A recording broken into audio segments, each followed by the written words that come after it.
පොලිසියට තග දාපු පොලිස් වෙස්සරන් දඟලපු මේ අම්මණ්ඩිට වැඩේ හරි ගිහිල්ලා වගේනේ.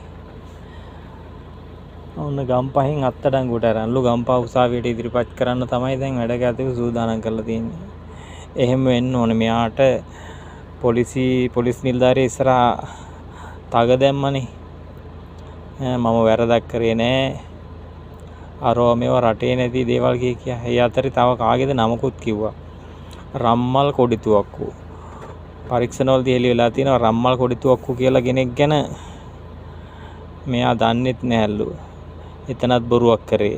මට හිතෙන්නේ මෙයා මත්ද්‍රව්‍ය යම්කිසි මත්ද්‍රව්‍යයක් පාවිච්චි කළා වගේ තමයි දඟලන්නේ.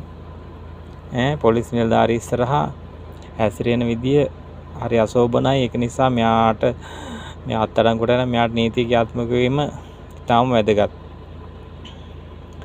ඒක වෙන්නම ඕන දෙයක්. මොකද නීතියට බාධා කිරීම රම්මල් කොඩිතුවක්කුගේ නංගි.